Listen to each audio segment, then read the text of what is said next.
할렐루야. 6월 4일 토요일입니다.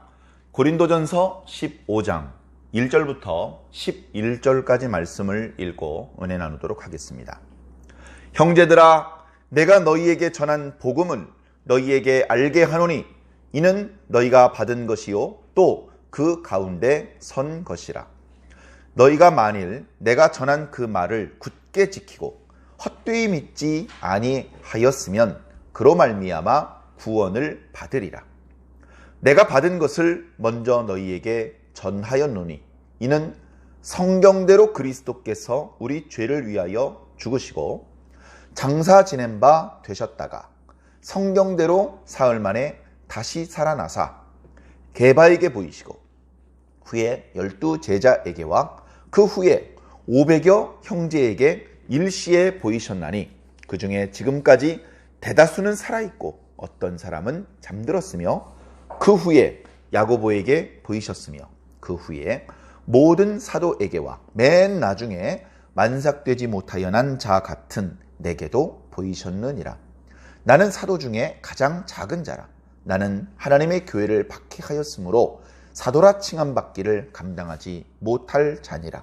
그러나 내가 나 된 것은 하나님의 은혜로 된 것이니 내게 주신 그의 은혜가 헛되지 아니하여 내가 모든 사도보다 더 많이 수고하였으나 내가 한 것이 아니요 오직 나와 함께 하신 하나님의 은혜로라.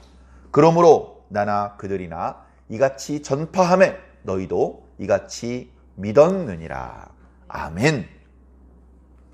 아멘.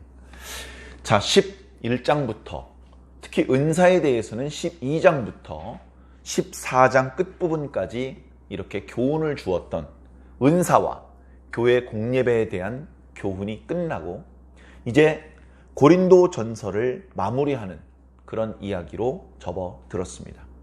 고린도 전서 마지막으로 사도 바울이 힘주어서 강조하는 교훈의 내용은 다름 아닌 복음의 내용, 특히 복음의 핵심 내용이라고 할 수 있는 예수 그리스도의 부활, 그것이 무엇인지, 그것이 우리와 무슨 상관이 있는지에 대해서 우리가 그것을 어떻게 이해하고 어떻게 믿어야 되는지, 어떻게 소망해야 되는지에 대한 너무너무나 중요한 말씀이죠.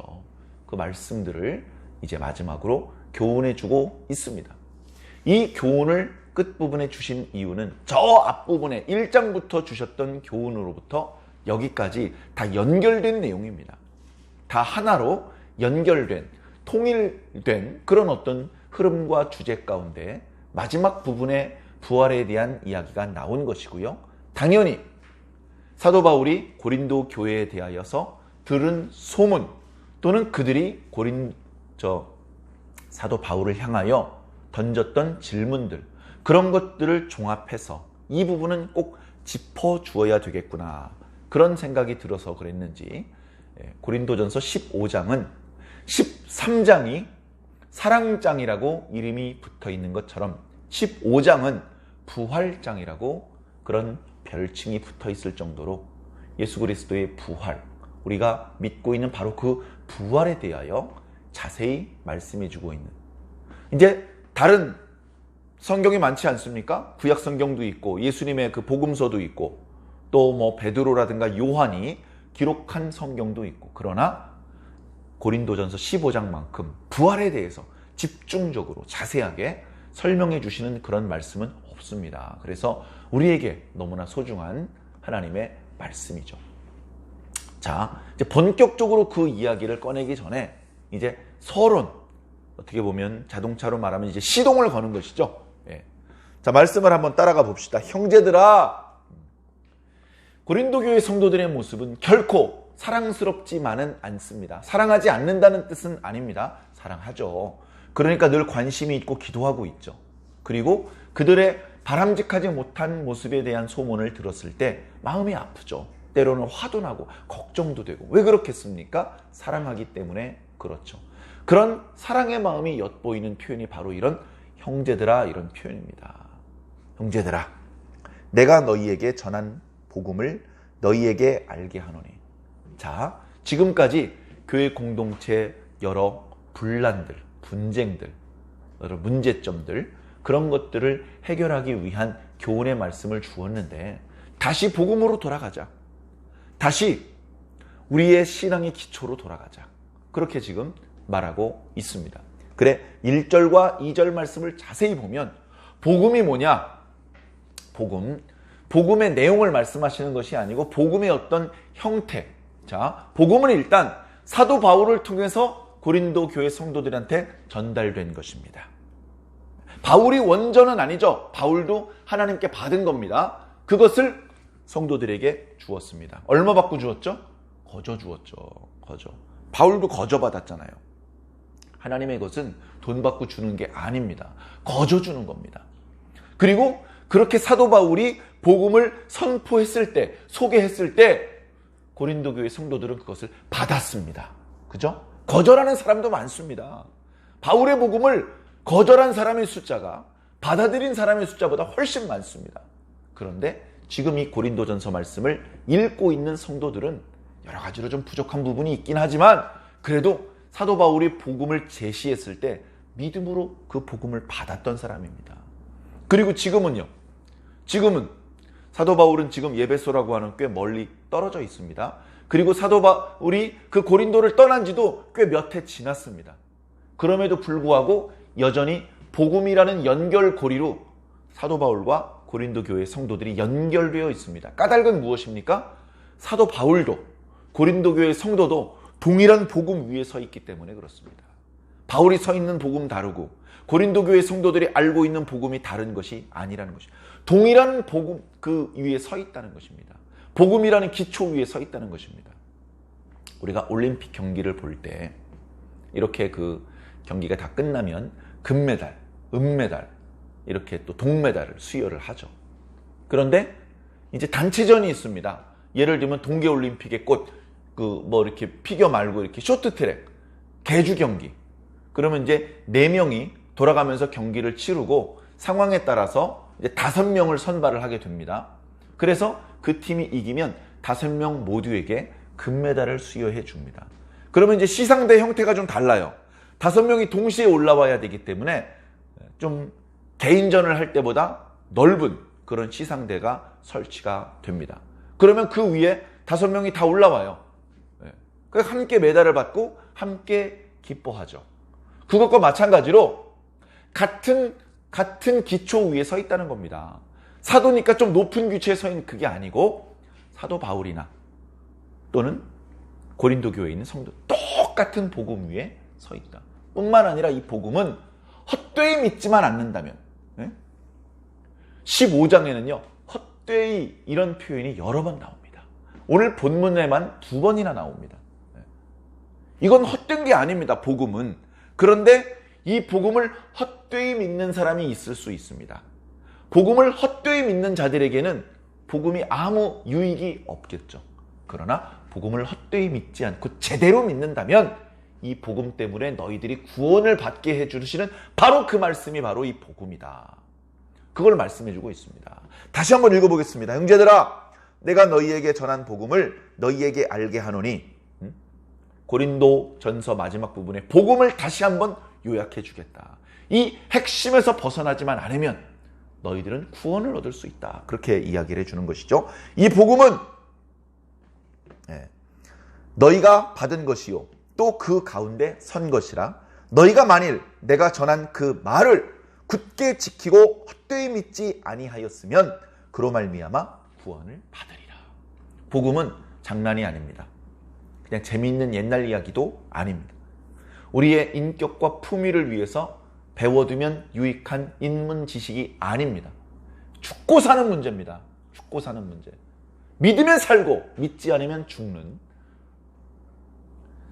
세상 사람들의 관점에서 미련해 보이지만 믿는 신앙인의 관점에선 놀라우신 하나님의 지혜와 비밀인 예수 그리스도 복음입니다. 자, 3절에 그 복음의 핵심적인 내용이 4절에까지 이어져서 나타나고 있는데요. 간단합니다. 복음은 무엇이냐?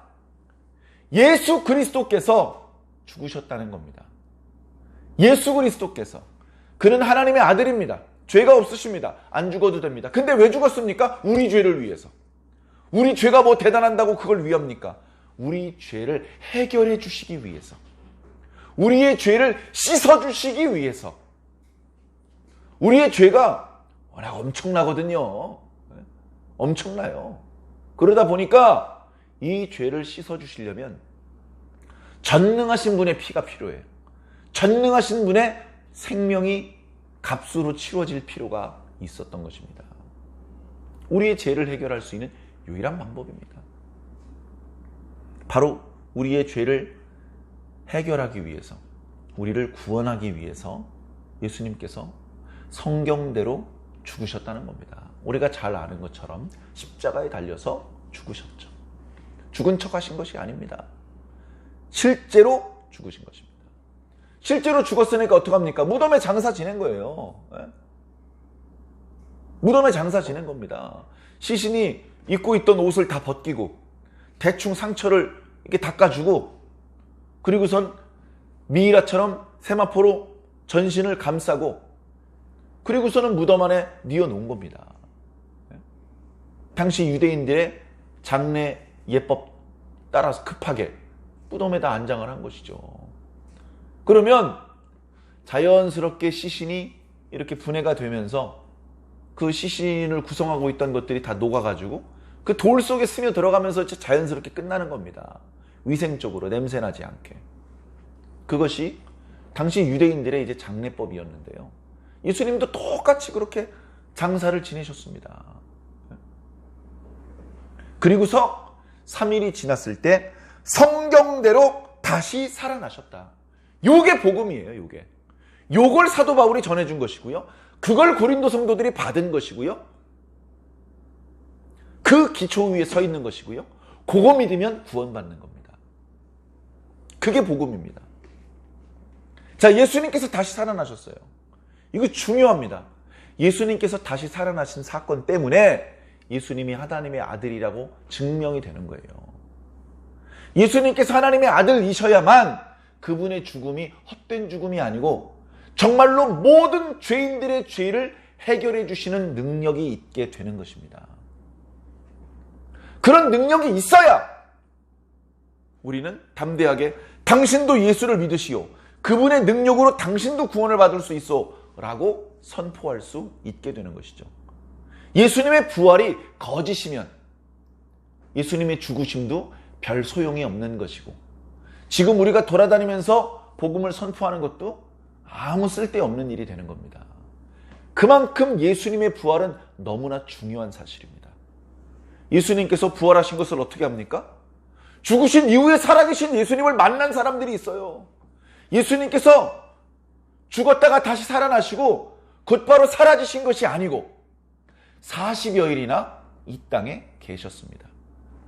부활 후 첫날부터 예수님께서들은 몇몇 사람들을 만나 주셨습니다. 제일 처음 만났던 사람들, 막달라 마리아였습니다. 성경에 의하면. 그 다음 베드로를 만나 주셨습니다. 엠마오로 가는 두 제자를 만나 주셨습니다. 그 다음날 저녁에는 일시에 10제자에게 나타나 주셨습니다. 그 자리에 도마가 없었어요.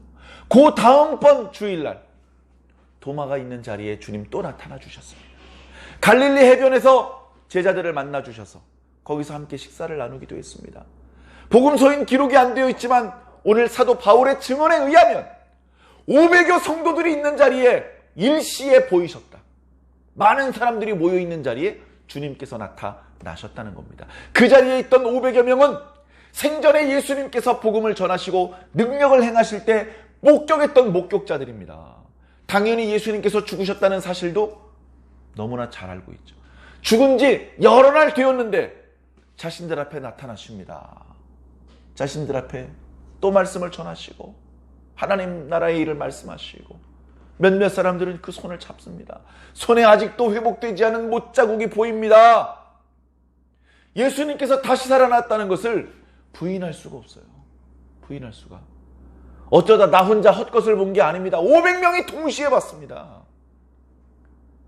그 예수님께서 부활하신 것을 목격했던 500명 중에 대다수가 살아있다. 지금도 고린도 전서 말씀을 기록하는 그 시점에 아직도 살아있다. 부활의 증인들이 물론 몇몇 사람은 잠들었다. 예수님께서 12제자에게 나타나시고 그리고 맨 마지막에 사도가 된 자기도 만나주셨다. 언제 만나주셨습니까? 교인들을 박해하고 잡아 죽이려고 다메섹이라고 하는 도시로 말 타고 가다가 예수님께서 환상 가운데 만나주셨습니다. 그때 바울은 사울이라는 이름으로 불리고 있었는데 예수님을 한 번도 만난 적이 없습니다. 그분의 생김도 확실히 모르고 음성은 더더욱 모릅니다. 그렇기 때문에 예수님께서 나타나셨는데도 모르는 거예요, 누구신지. 예수님께서 나타나셔서 첫 마디가 뭐였는지 압니까? 사울아, 네가 어찌하여 나를 핍박하느냐? 그렇게 물어봤습니다. 사울이 뭐라고 대답했는지 압니까? 누구시죠? 뉘시옵니까? 이렇게 물어봤어요. 예수님께서 뭐라고 답했습니까? 네가 핍박하는 나사렛 예수다. 아이고, 죽은 지 몇 년 된 분인 줄 알았더니 살아계셔서 지금 내 앞에 서 계시네? 그래서 사도 바울도 사도인 거예요. 다른 사도에게 가르침을 받은 게 아니고 예수님을 직접 만났어요. 예수님께 직접 가르침을 받았어요. 그 과정을 지금 또 다 설명드리면 너무 또 주제에서 벗어나니까 그렇게 이름을 이제 바울로 바꾸면서, 바울이라는 것은 이제 작은 자라는 뜻, 사울은 큰 자라는 뜻이거든요. 이름을 작은 자라고 바꾸고 그때부터 자신을, 교회를 핍박하고 벌써 여러 사람을 죽였는데 그 죄를 용서해 주시고 오히려 이방인들에게 복음을 전하는 사도로 자신을 임명해 준 것이 너무 감사해서, 그래서 주님의 그 부르심을 헛되게 만들지 않기 위해서 정말 죽을 때까지 최선을 다해서 복음을 전파하는 일에 힘을 썼습니다. 내 선배 사도들도 있고 내 후배 너희 고린도 교회 성도들도 있고 우리 모두는 다 똑같은 이 복음의 기초 위에 서 있는 것이다 라고 오늘 말씀을 마무리하고 있는 것입니다. 그래서 이제 15장에 부활에 대한 말씀을 본격적으로 펼쳐 나가시는 것이죠. 이 사건은요, 오늘 우리들에게도 동일하게 중요합니다. 어쩌면 오늘 우리들의 시대에는 과거 사도 바울의 시대처럼 예수님께서 부활하신 것을 목격한 사람들이 주변에 많이 있는 그런 확실한 증인들이 있는 시대가 아니잖아요. 성경은 조작 아니야? 성경은 조작 아니냐고 많은 사람들이 의심을 합니다. 예수는 실제로 존재했던 분이야. 그분은 이렇게 변질되어 가고 있는 유대교를 개혁시켜서 다시 구약 성경의 정신을 회복해야 된다고 가르쳤던 위대한 랍비야. 그가 근데 그만 시대를 잘못 만나서 일찍 죽임을 당하게 됐어. 그러나 그가 생전에 가르쳤던 내용들, 그걸 따르던 예수님의 제자들이 계속해서 예수님의 가르침을 전파해서 그것이 오늘날 기독교가 되었어. 그러나 예수님께서 부활하신 건 아니야. 예수님은 하나님의 아들도 아니고 부활하신 것도 아니야. 예수님의 가르침이 사랑의 가르침이라서 우리는 그의 가르침을 존중하고 우리가 지금도 그 가르침을 배워야 되지만, 그러나 예수께서 다시 오신다는 것은 사도 바울의 구라야. 이렇게 가르치고 있습니다. 그리고 그런 가르침이 현대적인 어떤 그 과학적인 모든 지식인들이 거부감 없이 받아들일 수 있는 선이라는 거예요. 예수가 하나님의 아들이라는 둥, 어떤 초자연적인 기적이 나타났다는 둥, 예수가 다시 살아났, 구라치지 말라는 겁니다. 그것이 공부를 많이 했다는 사람들이 하는 말이에요. 그래서 그렇게 헛소리를 할 거면 차라리 공부를 많이 안 하는 게 좋을 것 같은 생각이 들 정도입니다. 그래서 공부는요, 하나님께서 주시는 거예요. 하나님께서. 영적인 지식은 하나님께서 체험적으로 주시는 겁니다. 예수님을 부활한 사람, 그걸 목격한 사람들이 수백 명이 지금 같이 살고 있는데 지금도 예수님께서 부활했다는 사실이 거짓말이라고 어떻게 함부로 말할 수 있어요? 예수님께서 부활하신 것이 거짓말이면 누가 목숨 걸고 복음을 전합니까? 누가? 어차피 다 거짓불행인데 적당히 이렇게 구라를 퍼뜨리고 약장수처럼 헛소리 하다가 돈 좀 챙기면 조용히 사라지고 오늘날까지 이렇게 이어지질 않았어야죠. 그러나 그런 학자들의 추측과 달리 예수님은 그리스도였고 하나님의 아들이었고 그분은 죽지 않으셔도 되는데 우리 죄를 해결하기 위해서 죽으셨고 그분이 하나님의 아들이시라는 사실, 모든 인류, 모든 죄인들의 죄를 씻을 수 있는 충분한 능력이 있는 분이라는 것을 알려주시기 위해서 다시 살아나셨습니다. 그것을 부활이라고 하죠. 우리는 앞으로 이 부활이라는 주제로 말씀의 은혜를 나눌 것입니다. 이 말씀을 곡해해서 많은 이단들이 나타나기도 했습니다. 주의가 필요하죠. 주님, 이 말씀을 주님 뜻대로 성경에 기록된 의미 그대로 전혀 오해 없이 빠뜨림 없이 잘 이해하고 정립할 수 있도록 도와주시옵소서. 그런 마음으로 기도해 주시기를 부탁드립니다. 그렇게 함께 기도하면서 이 말씀을 읽고 묵상해 나갈 때 큰 유익이 있을 줄로 믿습니다. 사랑하는 성도 여러분, 예수께서 부활하신 것처럼 저와 여러분들도 부활하기를 간절히 소망합니다. 우리의 부활은 두 차례에 걸쳐서 나누어집니다. 처음에 성령님께서 우리를 소명하셨을 때 우리가 더 이상 죄인이 아니고 의인이 되며 우리가 하나님을 알아보고 아버지라고 부르는 그때 우리의 죽어있던 영혼이 깨어나는 순간, 그 순간을 작은 부활이라고 말씀드릴 수 있겠습니다. 그리고 그것으로 끝나는 것이 아니라 우리가 신앙인이 된 것으로 끝나는 것이 아니라 예수님께서 다시 오시는 날 온 세상을 과거로부터 미래에 있을 모든 사람들까지 주님께서 심판하시는 순간에 최후의 판결로 우리는 생명의 부활을 얻게 될 것입니다. 모든 죽었던 사람들이 다 살아납니다. 근데 그것이 다 행복한 부활은 아니죠. 어떤 사람들, 다시 말해서 의인들에게는 생명의 부활로, 악인들에게는 심판의 부활로 나타날 것이라고 말씀하셨습니다. 사랑하는 성도 여러분, 우리가 죄인이 아니라서가 아니라 우리가 예수님을 믿기 때문에 우리에게는 그 날이 심판의 부활이 아니라 생명의 부활로 나타나기를 간절히 소망합니다. 오늘 하루하루의 삶이, 오늘 지금 이렇게 드리는 예배가 하나님 앞에 우리가 긍휼을 입고 불쌍히 여기심을 입고 사랑과 구원을 입을 수 있는 축복의 기회들입니다. 오늘 예배 못 드리면 내일 드리면 되지. 그런 아니란 생각을 잡숫지 마시고 오늘 읽었던 고린도전서 15장 앞부분 이 말씀을 언제 또 들을 수 있겠습니까? 오늘 못 들으면 내일 들으면 그만이지 이런 아니란 생각을 잡숫지 않기를 바랍니다. 물론 인터넷에 지나간 시간들에 예배드렸던 영상이 이렇게 있기 때문에 찾아서 다시 그 말씀을 들을 수 있겠습니다만 지나간 말씀들을 언제 다시 찾아서 들을 수 있겠습니까? 항상 그때그때 말씀을 주시는 그 순간에 말씀을 듣는 것이 가장 유익한 줄로 믿습니다. 사랑하는 성도 여러분, 말씀의 인도, 성령의 인도를 잘 받으셔서 우리에게 주시려는 구원을 꼭 얻어 누리게 되시기를 예수님 이름으로 간절히 축원합니다.